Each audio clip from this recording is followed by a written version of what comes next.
We are now on Patreon. If you don't know what Patreon is, it is a platform where you can support your favorite creatives with a monthly pledge that you can change or delete anytime. Our Patreon page will work as a tip jar with one tier that is €2 a month or more if you wish. The money will go towards paying for our podcast hosting fees. In the future, we hope to also create exclusive content for you on Patreon. So, if you enjoy listening to our podcast, consider supporting us on Patreon. And now to today's episode. Hi friends, my name is Sasha. And I'm Mia. And this is the Drawing Club podcast. Welcome back to the podcast. Welcome! So, most of you already know, but we are a drawing podcast. So, feel free to draw with us, and we're going to be drawing here too. And every week we're sitting down, drawing and talking. And actually, from our Instagram posts, we noticed that, or like from our Instagram mentions, we noticed that a lot of you are not only drawing, but also doing a lot of other fun creative stuff. Like somebody was beading and maybe crocheting, or like, I don't know, doing all these other cool things. Yeah, it's so nice that we get to keep you company while you do your handicrafts or art and whatever creative things. Yes, so please draw with us or crochet with us, or I don't know, do whatever is your creative outlet, and show us on social media. It's so nice to see all the creations that our listeners make. Yes. But what about you, Mia? What are you drawing today? Well, I have my watercolor set in front of me, and there's this cute girl with hair covering most of the illustration. So there's going to be a lot of ginger hair, mostly. What about you? What are you drawing today? Well, I sketched this pattern with these flowers. I was just like scrolling through Instagram to like look at some, I don't know, to find some inspiration or some ideas, and there was some picture with flowers, so I was like, oh, I could like do because now like there are so many flowers outside, so I actually see flowers all the time, and I'm so happy to see them. And also I just planted flowers on my balcony, so I was like, oh, this is perfect. I like flowers have been making me so happy lately. Same. So yeah, but I don't like usually draw flowers. But yeah, I tried to make this pattern with these kind of blob, like these really weird abstract-y shaped flowers and these really wobbly leaves. That sounds really around cute. them. So yeah. Yes, and I'm coloring them with Copic markers. Oh, nice. Markers. So you found your art supply stash finally? Yes, actually just today, like in the morning before we got to working on the podcast, I was like arranging some things, and I finally unpacked my art supplies and I started arranging them. I still need to put like a shelf above my desk to house them all, but at least I like opened them and put them in those little jars, and yeah. Yeah, you can draw with more than colored pencils. Yes. Although, exactly. I mean, yeah, kind of fun to have that challenge too, like when you drew with just the blue and red. Yeah, definitely. Yeah. Okay. All right, so yes. Yeah. Do you want to share? Yeah. Oh my god. I can say, yeah. Also, like, we're still like doing this on video call because we're distancing, so sometimes like it gets laggy and we start talking on top of each other. So Yes. bear with us. But anyways, yeah, we usually start our episodes with like this segment that is one thing each of us wants to share with the club today. So Mia, what do you want to share with the club today?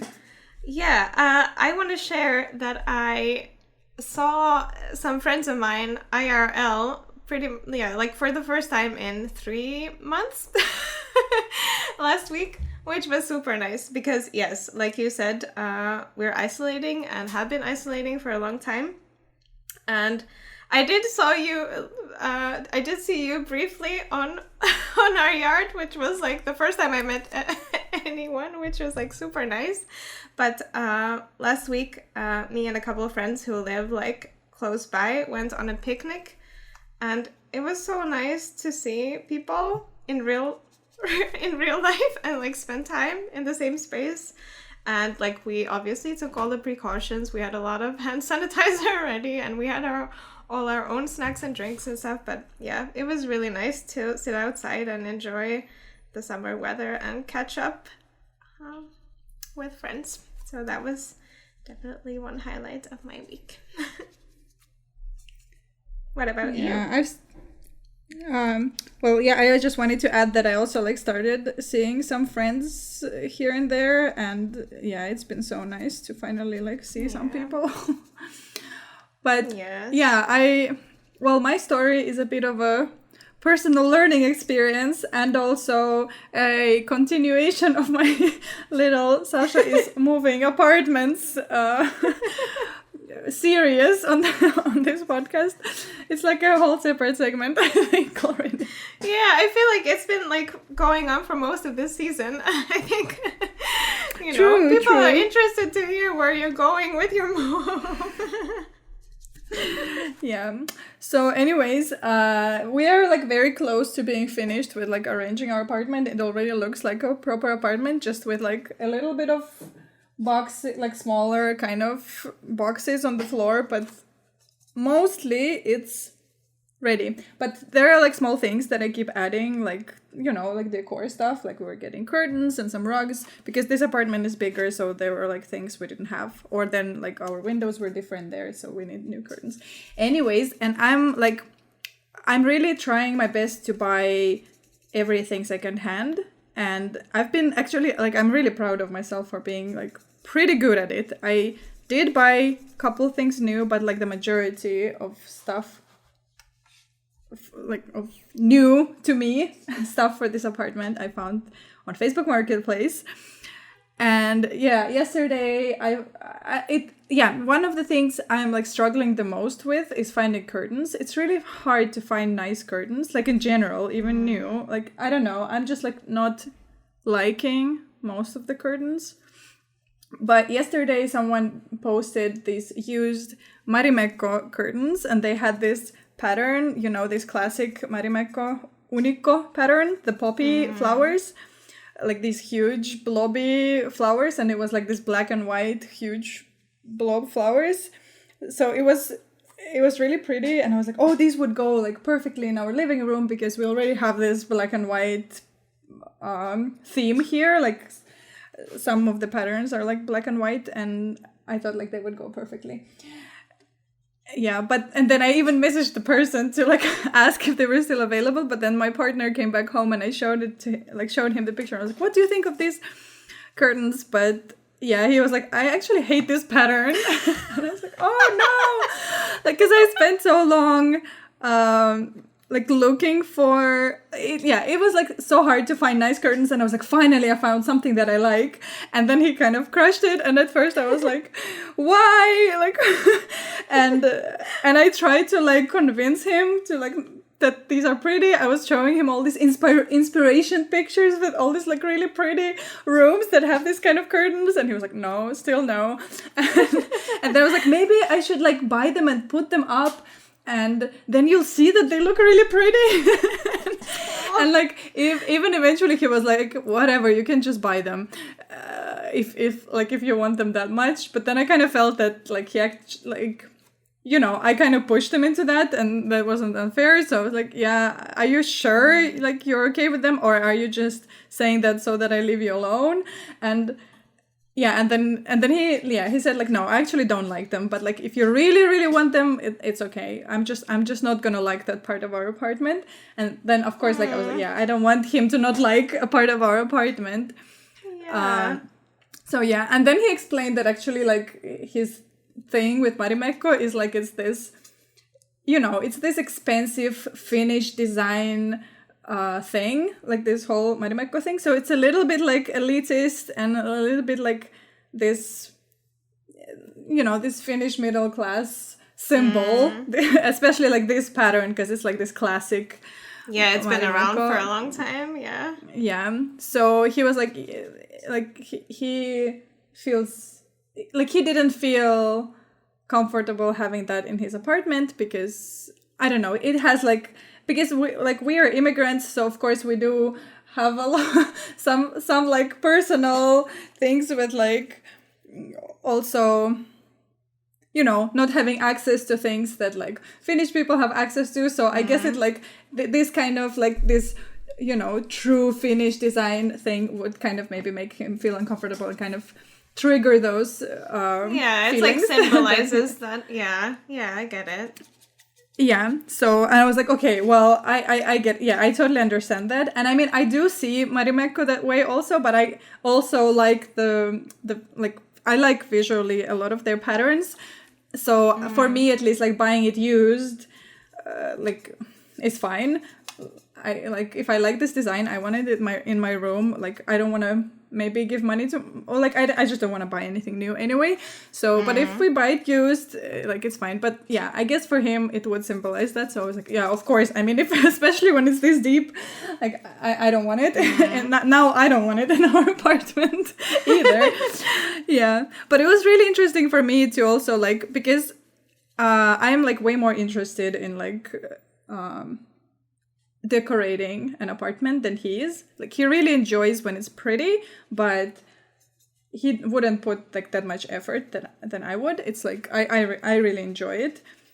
So of course, like I've been making a lot of decisions, but then when he says he doesn't like something that I picked, then I'm like often kind of, I don't always expect him to care that much, maybe. And yeah, it's like I get a lot of like learning experience also from these kind of conversations, even though it's like it's just curtains. But also I'm like, well, I'm not the only person living here. Like we need to find, even though like since I took this task of decorating it, then of course I do have more say in some things. But like still doesn't mean that I get 100% of say in everything. Yeah. Yeah. But yeah, here's a little piece of my new apartment news. Yes. We're But still hunting for curtains. Have you found any curtains for your living room then? Or not yet? Not yet. No, it was only yesterday, that whole thing. I see. But yeah, I search for curtains every day on those like used stuff websites. So yeah, hopefully one well, day. Good luck. Good luck with the curtain hunting. Aww. Thank you. Yeah.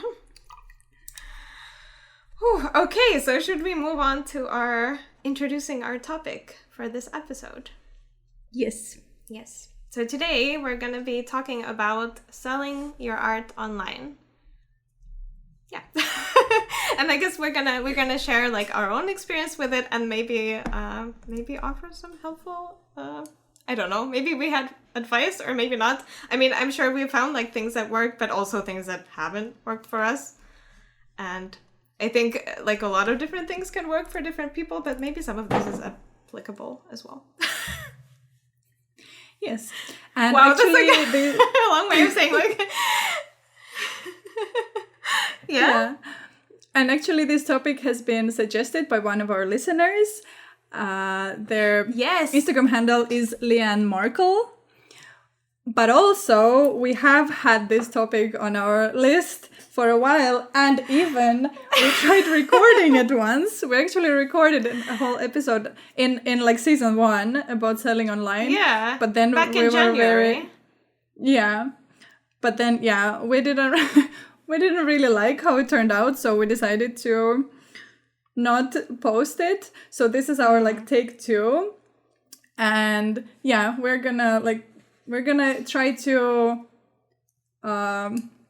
like the angle would be like we will be talking from our personal experience, so hopefully some of you can learn from our personal experience, but also like we're not professional business advice people.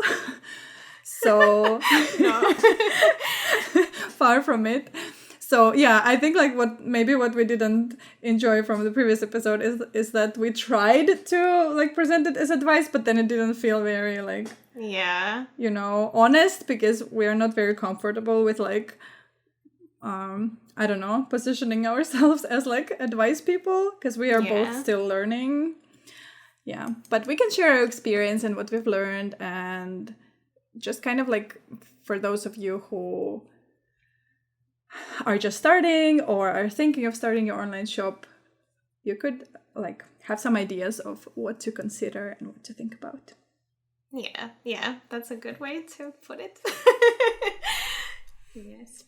So should we start with sharing our own experiences? Sasha, do you wanna? Yes. How did you get started in online selling? Selling your art online?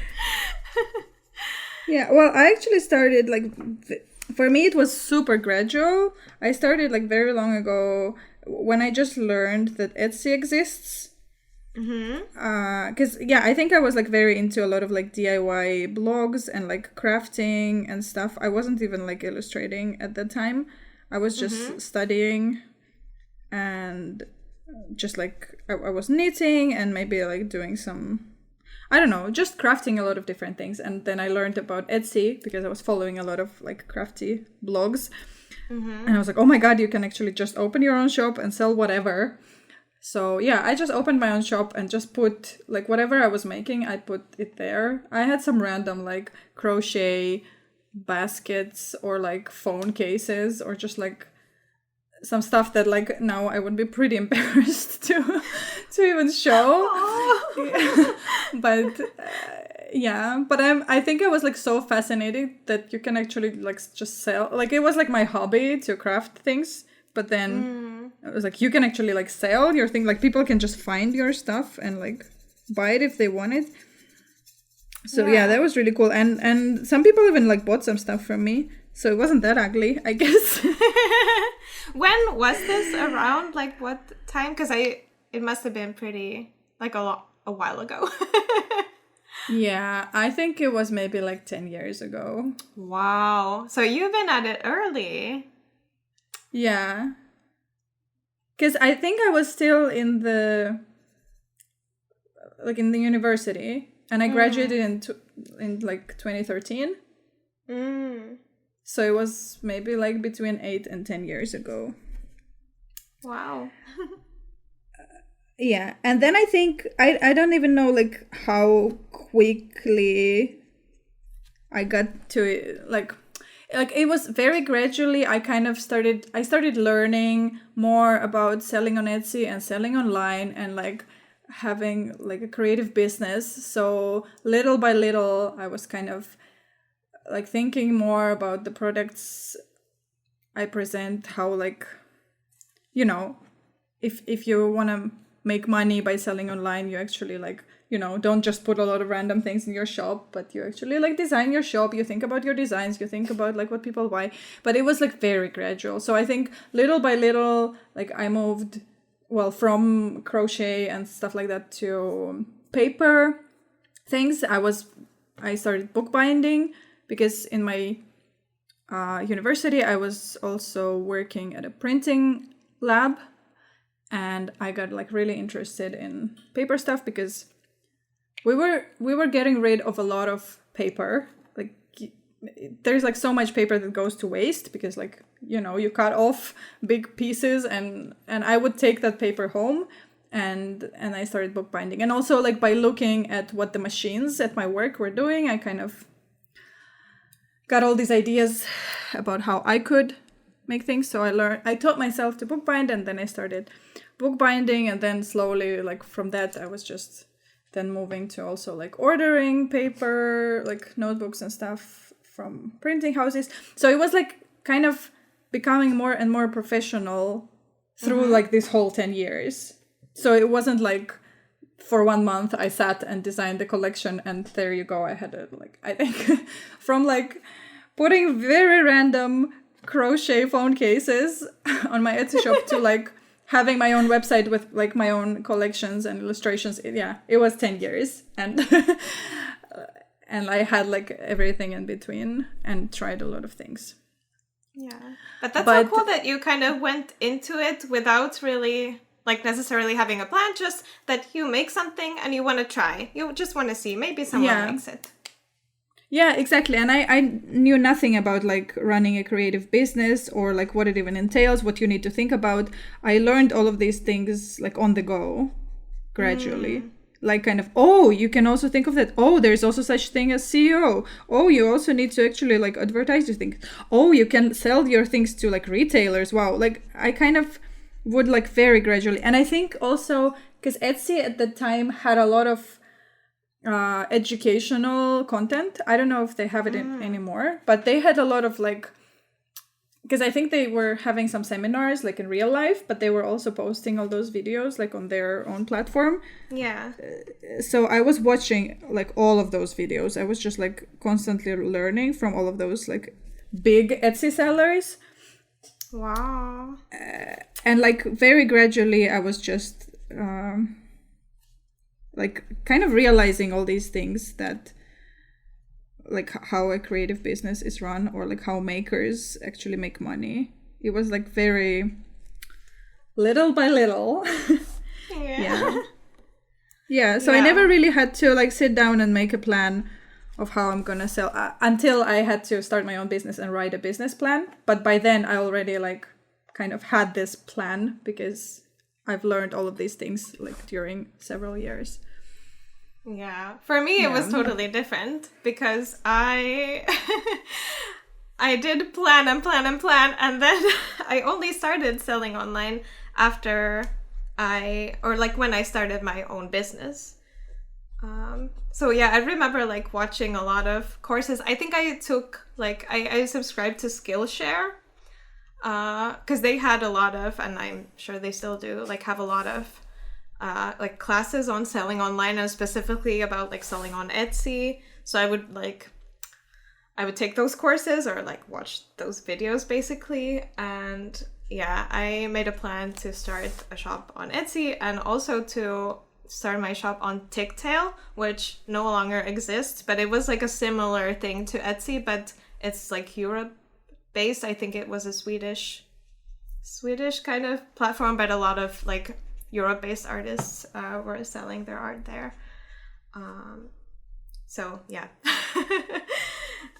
I started my online shop on those two platforms, but on Etsy it was very short-lived.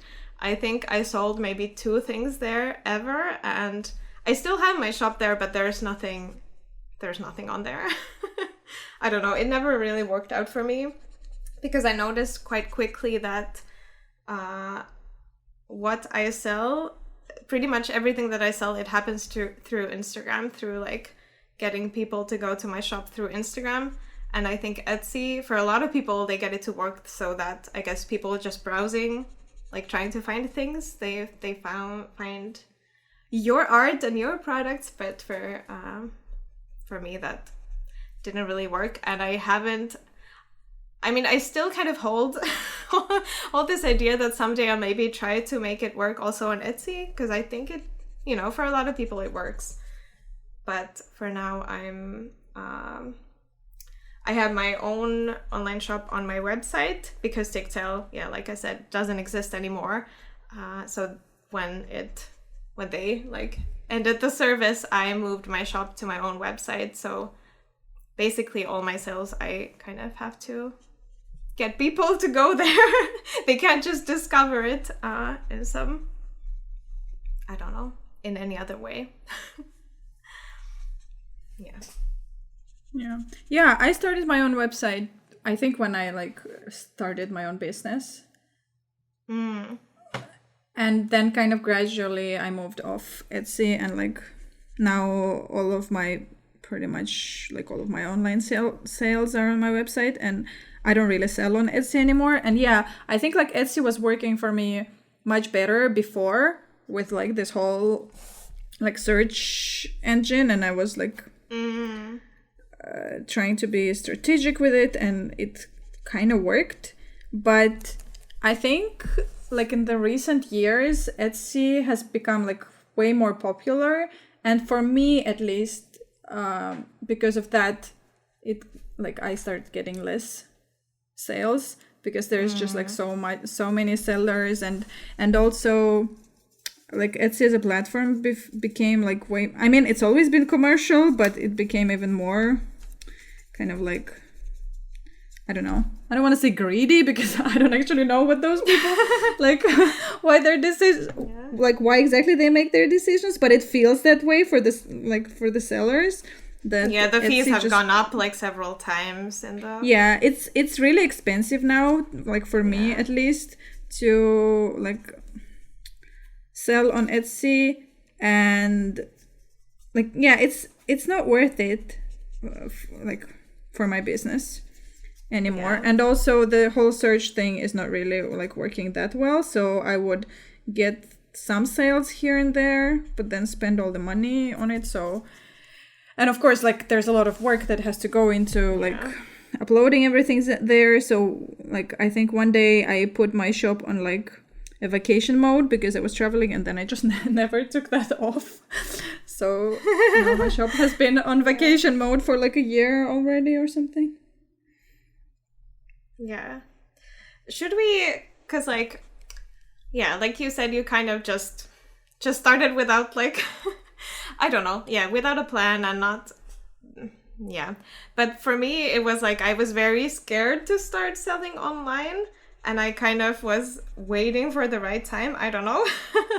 And for me, like a lot of, and I think it's like a big thing for a lot of illustrators or people who draw who like want to start selling their art, but they kind of, like there's a lot of uncertainty about like when is the right time to do that. So maybe we could like touch on that. I guess like the first point is that like if you want to try it, you can try it. I don't think there are like certain requirements you necessarily need to just try selling your art online. What do you think? Yeah, and I mean there are a lot of like easy ways to sell your art online. I think nowadays, like if you just want to try things out, like if you feel like making a whole online shop is like too intimidating.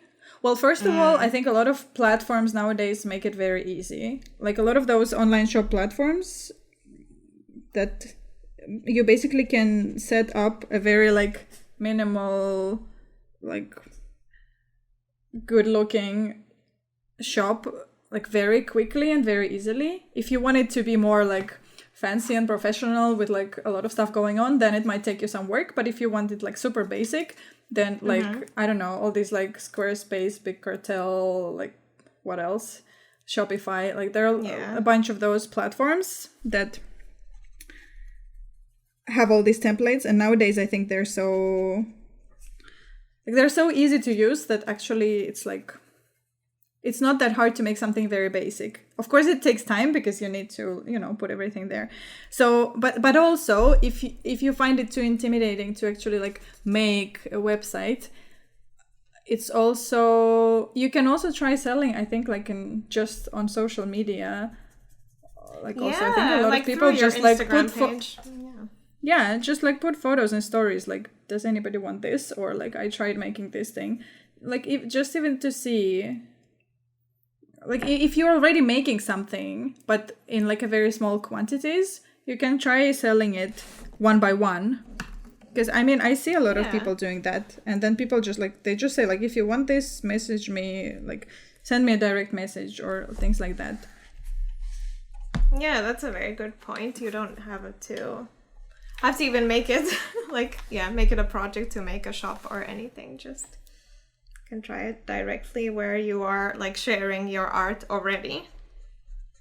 Yeah, especially if you have some audience already.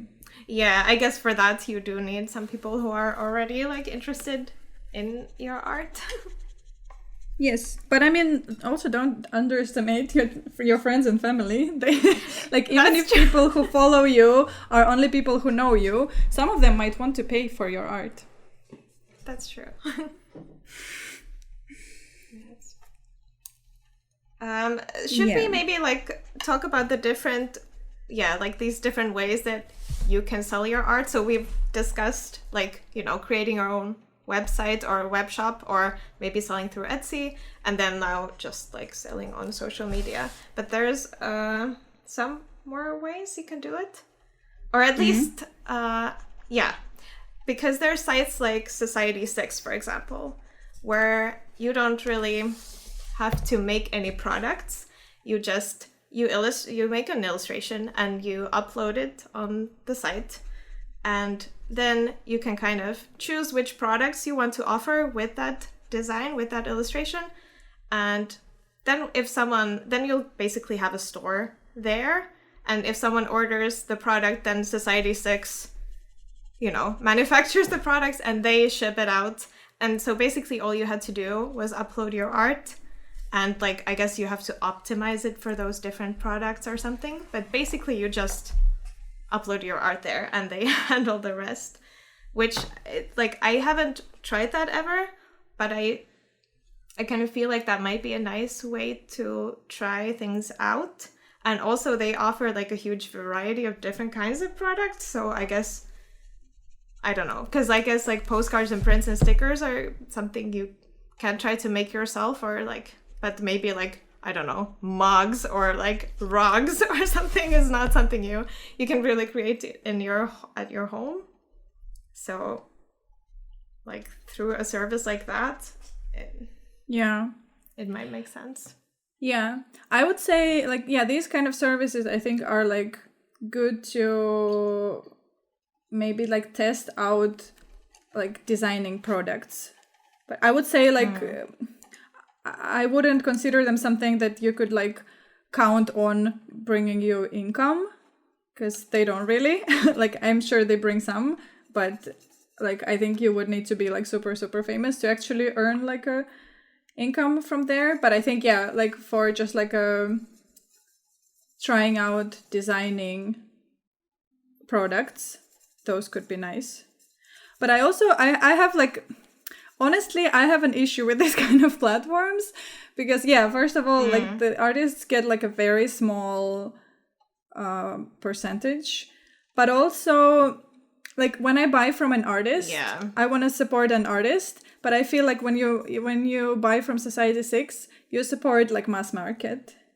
They still like, I don't really know where they make their stuff, who makes it, what are those materials. That was a point I also wanted to make. Like, you don't know where the actual products kind of come from, how they were, like if they were ethically made, like in terms of labor or like the climate. So it's kind of like, if you want to make your own t-shirt design, you can kind of research and try to find, I guess, like a t-shirt that, I don't know, is more ethical. But if you use one of these services, they have the set products, and I'm not sure how easy it is to find this information about them. So at least like I feel like, for example, if you're working on a portfolio for like illustrating things for like other companies who maybe make those products, it could be like fun to maybe design those on like Society6, for example, or like a similar, I don't really know any other websites like this, but there are actually a ton. I think Redbubble is another big one.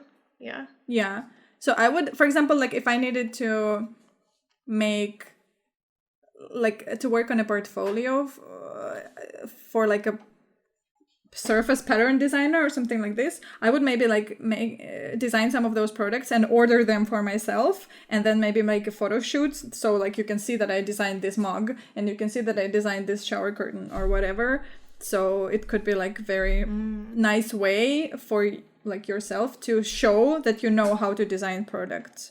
But me personally, like I wouldn't want to use those kind of websites for like selling regularly.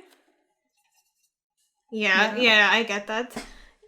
For me, like I've been kind of interested in one way. Like I think I even made a Society6 like profile at some point. I haven't like done anything with it, but I wanted to see like how it works, kind of, because I mean I kind of would love to, I don't know, offer like these products that otherwise I would be unable to like make. like, I don't know, they have like shower curtains or like these tapestries, which are like amazing. But yeah, then I have my reservations about how, yeah, like I already said, like how those things are made and stuff. So yeah, I haven't used those yet, and I'm not sure if I ever will.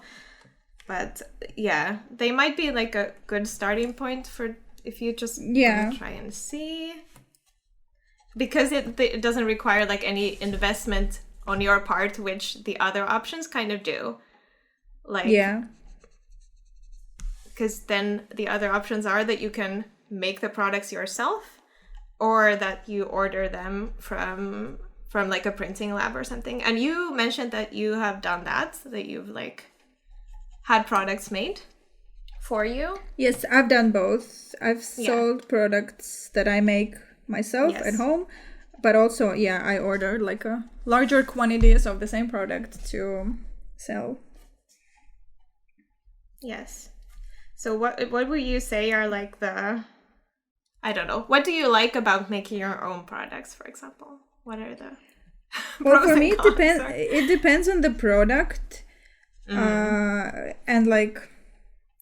And of course, like financially, like the investment financially. Yeah. Because I can't just make anything, of course. Like I can't just order a run of shoes, you know, like that would be a giant investment. But ordering some postcards, like that is not a very, or like stickers, that is not a very big investment that I could like save up for. Yeah. So for me, like those kind of products, they're easy to order. They're easy to sell also. Like postcards, at least for me, like in physical, also like, well, now we're talking about selling online, but you can also think about what sells like well online for your products. But since for me also like selling online is actually not primary income for me.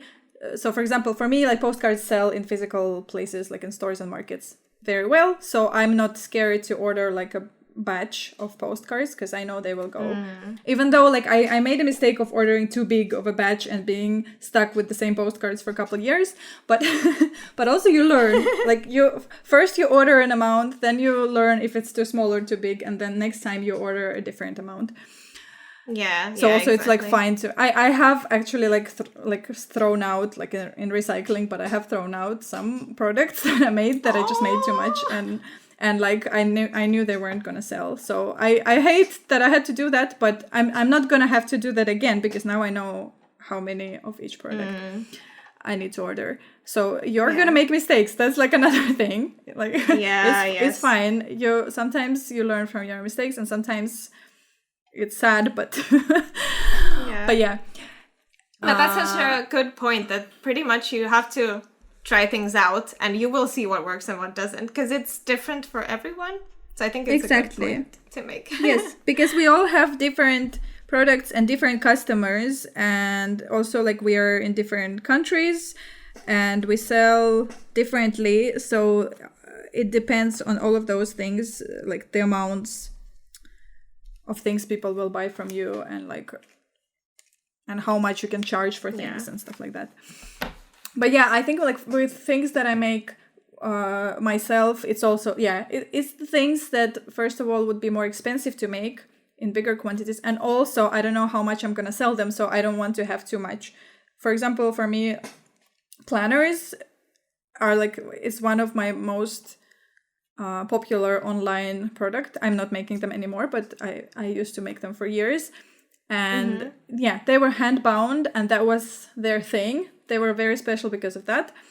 But you can't get hand binding like mass made. You can get something similar, but it would be very expensive. It wouldn't be as pretty. But also like I made planners that are for a specific year, so if I make a batch of planners and they don't all sell, I can't sell them next year. Like they pretty much expire like in March or whatever.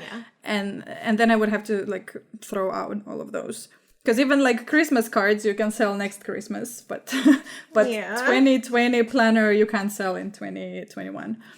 So yeah, so those products I made by myself, and it was a lot of work, but then I charged more for them. They were like a bit more of a special product, so like most of that price just went to me as like a compensation for my time, because materials of course weren't expensive, but then I spent a lot of time on those. But I did order covers for those, so I did get part of it done, because I started with like hand printing also my own covers, but then that was just like too much work for each book. So then I found a compromise. I ordered covers from a printing house, I printed the pages on my own printer, and then I hand bound those things by hand. So I think, yeah, for me it depends on the kind of product and like how many pieces of each I can sell and how much I can sell it for. Yeah. Yeah, that's a really good point. For me, like I started out wanting to make everything myself, which is, for me, it was partly because I was so like scared, everything was new, so I wanted to kind of have as much control over the things I make as I can. But what that meant was that I had to buy a printer, like a really good printer. It was a lot of money. I also, because I wanted to make stickers, I had to buy a cutter, and I also had to buy like a bunch of things like this kind of a guillotine cutter for paper, just generally, and all these things. And so yeah, it was like a pretty big investment when I started out, but because I did have that money, it did mean that I could like try out a lot of different things and see what works, like products wise, like which illustrations look good. I could try like printing it, for example, for a postcard, like having the illustration in different sizes, like what looks the best. I could tweak the colors a million times, and I was like very careful with that in the beginning. Nowadays it's, I don't know, I'm maybe more relaxed about it, and it like is more streamlined because I know what works better. But I started out like totally doing everything myself as much as I could. But I have outsourced some things since then, like my t-shirts, they are printed in the UK, and my tote bags have also been printed in the UK. I've used this awesome merch who offer like a lot of products that you can design and then they print and they ship it to you. So I mean, to me. So I have like boxes of tote bags and boxes of t-shirts. So that is like one thing about ordering things, like outsourcing production of things. You have to like have space for a lot of boxes of products, which is a huge downside for me because I don't really have the space in my apartment, but I make do. But that has allowed me to try out products that I wouldn't otherwise. And yeah, I've even thought of like moving even more products, like to start maybe outsourcing my stickers, because oh my god, the number of hours I fight with my sticker cutter machine. Like I would rather spend that time doing something creative. So that's something I've been thinking of. And I've also had some postcards printed. The postcards that I don't give them, that I sell to my retailers, so like wholesale. Those I get printed like elsewhere. But for at least for now, the postcards that people buy in my online shop, I still print those in my studio. So yeah, like it depends for me also like on the product. Yeah, but yeah, definitely like the space is like for me, like yeah, that's one of the biggest negative sides of selling your own products. Like every time I struggle with having enough space for my products, I'm always like, oh my god, I wish I actually worked with like clients and only did digital illustration, even though I think like designing my own things and selling them to like face to people is like one of my favorite things, and I'd rather do that than actually work for like corporate clients. But like those are the times I actually think like, oh, I wish I worked for corporate clients, because I wouldn't have to have all these boxes of like old postcards that were so ugly nobody wants to buy, and like I don't know what to do with them, and like all these like piles of like test runs of something or something that didn't work, or like, you know, like a box of empty paper that came damaged, and now I don't know what to do. And like, because they're like products, but then there are all these other things. There are like all these materials and all these things that are like seconds, or like the paper that got damaged and is now scrap paper. I have like so much scrap paper. You know, if you're in Helsinki and you don't have paper to draw on, like, tell me, I'll give you some paper. Because like, yeah, from my book binding days, I have like piles. So it's that is like, for me at least, that's like one of the most difficult things, is like having space for everything. So yeah, if you're ordering runs of things, like, make sure to like you have a plan how to accommodate those. Yeah, and because also your products are not the only thing you have to have storage space for, because you also need like a bunch of shipping supplies that also take up a lot of space. If you're like selling, you know, your own products that you ship out to the clients or to your customers. Yes. So yeah, a lot of space. Which makes like, it would be wonderful to have a separate studio space, but both of us at this point work from our apartment, so it's always a struggle to try to fit everything. Exactly. Okay, I think we should move soon to our question of the week, but should we just quickly list all of the things you need to think, or like you could, like, you don't need to think of all of those things. Please don't be a perfectionist and start with anything, but just so you know, and like, now you can take notes, because we can like quickly maybe list the things that are good to think about before you start an online shop. Yes. Start. Okay. I can start with something. So as we mentioned already, you can think about like products and how you're going to make them, and like what are going to be what is the thing that you're actually going to sell. Yes. Then you need to photograph them. Because people need to see what they are, and you need to photograph them like nicely so people know exactly what they're getting. And then you need to, put them up somewhere, either just on social media or like in an actual shop or whatever, but they need to, like, each product needs to have their own place, their own post or their own listing, and that needs to also have all the information about it, like the size and the weight, or like whatever, depending on the product. Like, just imagine you're a person buying something. You need to know everything about it, how it will fit into your life. Exactly. You look like you want to add something. Yes. No. Yeah. I just want to jump into this. So then, but it doesn't that's not enough yet. Like, if you have products in your shop, it doesn't yet mean that anyone will see them. So you also have to do a lot of marketing. You have to show those products to people on your social media. You have to like get people interested. I don't know. Yeah, so like the photos are like great also for the marketing, but then you have to like maybe talk about it, try and get people excited about them. Sometimes it helps to maybe include people even the designing process for the marketing part. And then the last part actually was to get shipping supplies, because you will need those.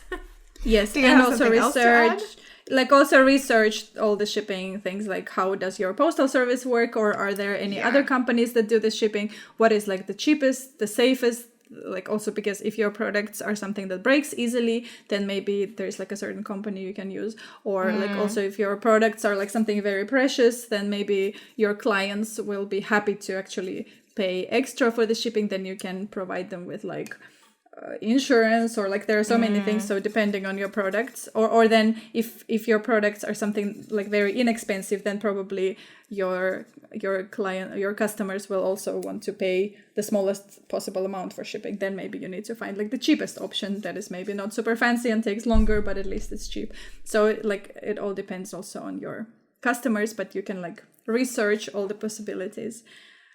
And I think in that case, it's good to like find your local people who also sell online and who probably have a lot of advice. Yeah, that's good. Yeah, you can like find so much information on this also, like online. There's a lot of like illustrators, for example, who share like their online shop process and everything, like in YouTube videos or like on their Instagram and stuff. So you can like, try to get as much information, I guess, as you can. But also don't sweat it too much. You could just try. But yeah, Yes. it kind of like when we put all of this together, it seems kind of overwhelming because you have to be like a photographer, you have to be like a text, I don't know, like an editor and a marketer and all these things, and an artist and an illustrator. So it's a lot of kind of roles you have to take, but you can decide like how involved you are in the different steps. So like depending on which route you want to go, kind of. Yeah, it's like it's good to consider of those all those things, but also it's actually more important to start than to have all of these things figured out. Yes. Because before you start, figure it out as you go. Yeah, exactly. So please, if you've been thinking of selling online, like start with something.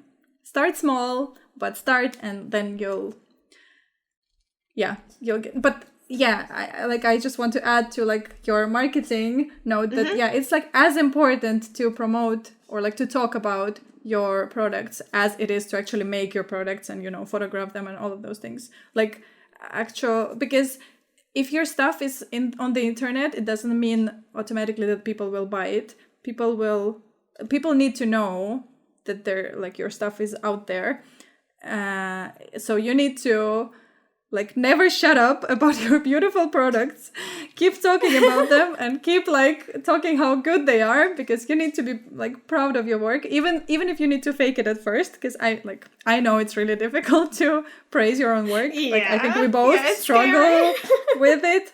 Yeah. Yes. But yeah, you can try to fake it at first, but you need to like show your audience both visually and like in the way you talk about your stuff, about like how your stuff is really nice, and you put a lot of you poured your heart into this and you love it, and then they will love it too. Aw, yeah, I love that. It's so true. Okay, should I tell us the question of the week? Yes, please. Yes, just a second. Let me find it. Okay, so Weird is the Best sent us a question. How do you get perfect colors when printing? Okay, I think we have kind of different processes we can discuss because, yeah. So, do you wanna share your process? How do you? Well, maybe I was thinking maybe you can talk about the process, but I could talk about like a bit about the theory behind it. Oh yeah. Okay, that makes sense. Sure. Yes. Because I actually I don't because print. I don't like print. I said. Yeah. Yeah, go ahead.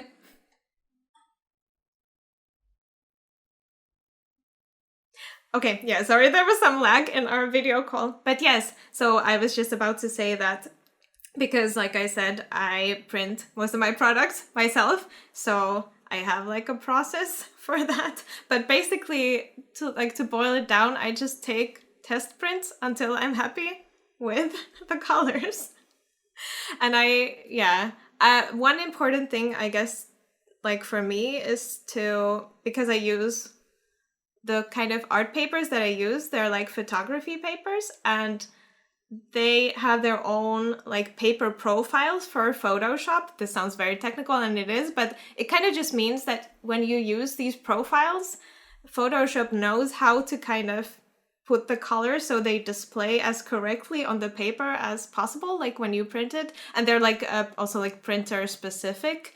So that is like a good way to try and ensure that the colors match as close to what you want. But then I still always have to do at least a couple test prints. In the beginning, I used to do way more because I was still kind of, I guess there was a lot more for me to learn. But now I kind of can already eyeball it because I use the same paper. So I can kind of see like, okay, this has kind of similar colors to this other print that I already have perfected. So then I look at that and I kind of see like, okay, so I need about that kind of lightness or that kind of levels and that kind of saturation. And I will probably get something that I want.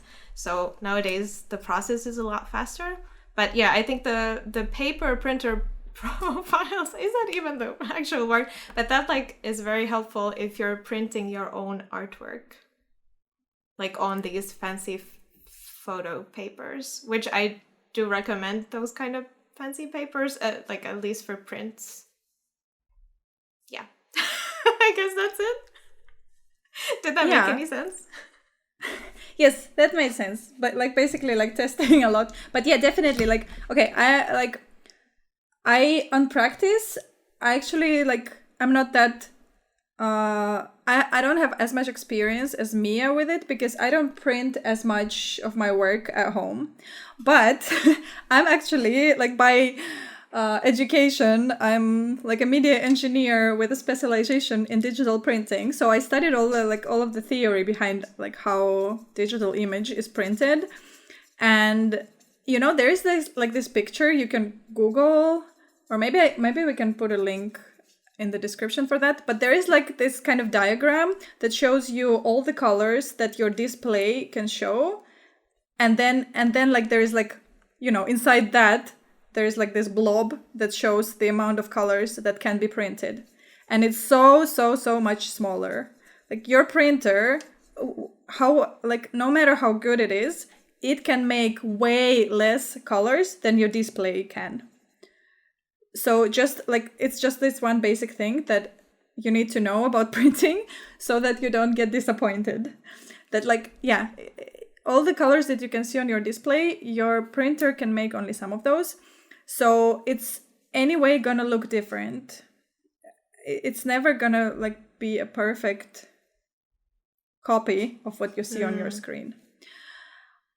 But yeah, and then there's this whole thing about profiles. Like, I mean, it's very technical. Like, I kind of understand the process, but I'm not going to explain it to you because that could be like a whole separate podcast at first. And second, like, I studied that stuff, but I'm not like I'm not working with that stuff a lot. But yes, there are like profiles for everything. You can have a profile for your display.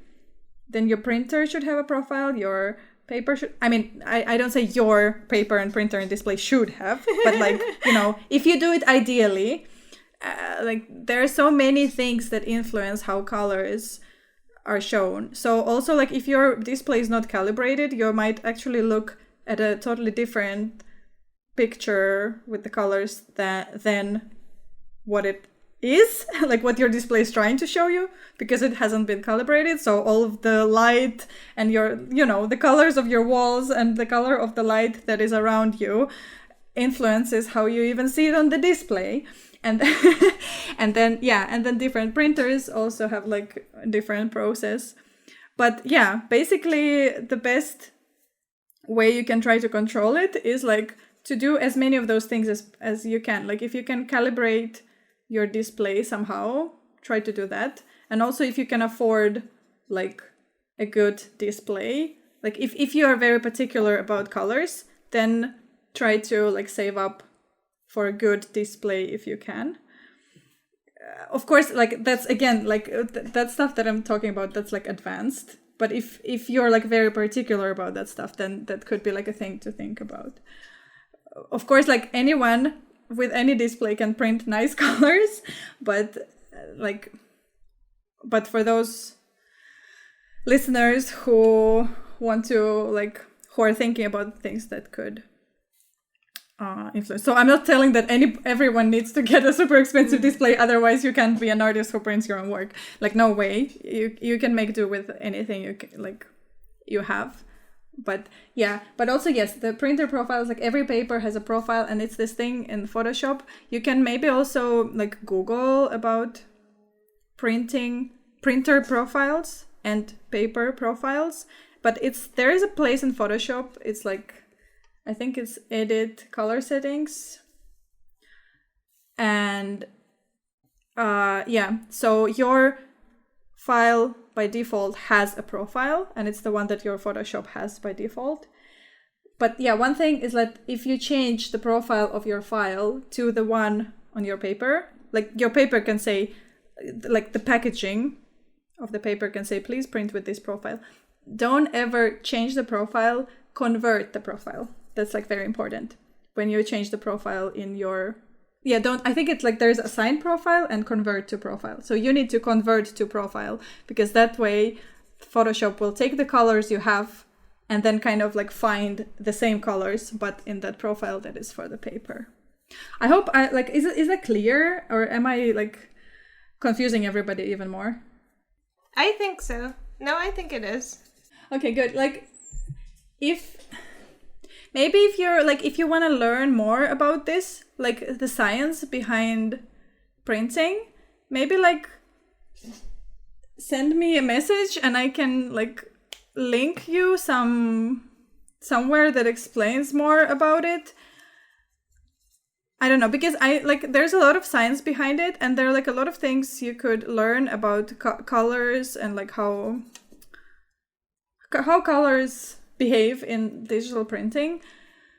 But you don't I don't think you need to know all of that to print nice images. Like, well, no. Like me, you don't really, you have never studied that, but you learn what you can from like the package of your paper, and then you try. I just try. Yeah. Exactly. But like I'm, for example, like I'm very, like if I buy this expensive paper, I'm like super precious about this paper and I don't want to try too much. Yeah. So I would rather like take all the steps correctly as much as I can within like before printing, and then hope for the best. But I still need to make like several tests. Like the easiest way is to just test and then play with the settings, but yeah, like this profile is like one thing you can also play with. You can try different profiles, because like, for example, coated and uncoated papers have different profile, like, and also some of those are not even in Photoshop, but actually, for example, some of you might not be printing from Photoshop. You might not even have Photoshop. Maybe you print from like your Procreate file, but then like even your printer, like when you print on the computer, you get this window with all the settings, print settings. Oh my god, such professional. Yes. Even there are all these different paper settings. So like even that is already gonna change a lot. Just try all of those settings and see which colors. But like for me also, like one of the most important things, it's like it's never gonna be a perfect copy of what you see on the screen. Like that is like a thing you have to accept. Yeah, that's a good point.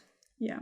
Oh, and also if you order things from like a printing house, ask them like, wait, what profile should I export? And sometimes I even ask, for example, I got some like black and white postcards printed, and the black in there was not like black enough for me. It was like a bit too light. Then next time I asked them, like, I want the black to be way darker. So what are the best settings in my file for the black on your printer to come out as the most black? And then they actually gave me like CMYK colors, like to put. So I just like in Photoshop, I changed all of my black colors to these exact numbers that they gave me. So also ask from your, like if you're working with a printing house, ask questions, even if you're not a professional, it's fine. Just ask like, what settings are the best for this paper, for this printer, for like these kind of colors. Like if you got a run with like very muted colors, then you can ask them like,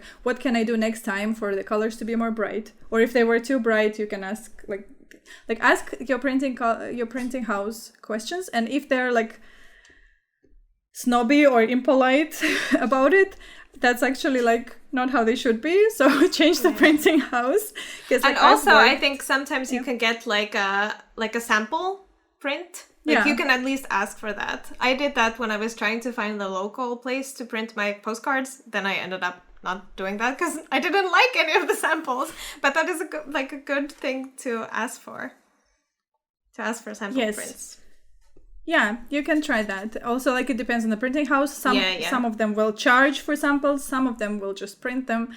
So you can ask. But like I worked, for example, with like one printing house that was like so nice. They were so helpful. Whatever questions I had, they would always tell me like what settings to change and things. So like if they're not helpful with that, then you can try other, because some of them are very helpful and like happy to explain things even if you don't understand.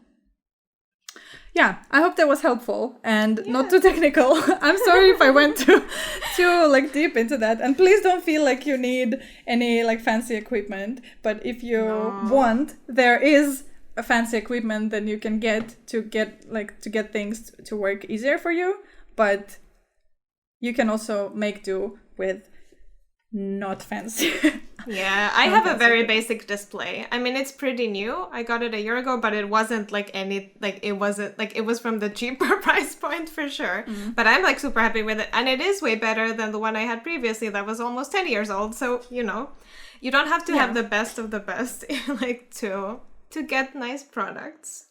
Yes, no, you don't. All right. Well, how is your drawing? I'm almost done. I'm working on the background now. My girl is there, and there's a lot of hair. And now it's just adding some leaves in the background, which, shock, is such a surprise. What about you? Well, mine was super simple, so I'm finished. Oh, but the colors! Oh, I love the shapes of the flowers. Thanks. Yeah, they're like very, very like, quickly drawn abstract blobs. Yes, I love the blob flowers. I like it. I would wear clothes with that print. Like I want clothes with that print. So you should make it a fabric. Well, I was just talking how that's not something I can invest in, but if I suddenly win a lot of money, maybe I could. Or maybe if a fabric company wants to license the print. Yes, we will post this. They will post this on our social media. So if you are a fabric company and you like what you see, send me an email. I will be happy to hear from you. Yes, good job marketing, Sasha. And this is how you do it. Oh, and we have one final thing to say to all of you. Yes. Happy Pride Month! Yes, happy Pride! Yes! Yeah, it's been Pride months for several weeks already, but we kept forgetting to mention it. Yes, but thankfully this episode will come and it will still be June, so yes. We managed. Yes, happy end of Pride Month, and there's, for those of you in Helsinki, Pride is still gonna happen in September, I think. Yeah, September, and the whole Pride week. So I guess there will also be like a bunch of other events. Yeah. So we're still gonna have Pride later this year, and maybe a lot of your cities also, because I guess not so many places have events. Yeah, but this month. Until then, we can keep rioting, and we can keep doing the work. Yes, in the spirit of Pride. Yes, that we should always do. Exactly. Yeah. All right. Well, thanks for listening, and maybe drawing or creating something with us. Please show us what you made. Yes. Tag us on social media. And we will post our drawings on our Instagram. Yes. Okay. See you next week. Bye. See you. Bye. Thank you for listening to the Drawing Club podcast. You can follow us on Instagram at Drawing Club Podcast or email us at drawingclubpodcast@gmail.com. You can also find me, Mia, on Instagram at mia.minerva and on YouTube as Mia Minerva. Sasha, where can we find you? I'm on Instagram at Sasha_Kretova. This podcast was created by us, Mia Minerva and Sasha Kretova. Olli Arni created the theme song and assisted with the recording, and Dmitry Zherbin took care of audio mastering. Welcome to the club, friends.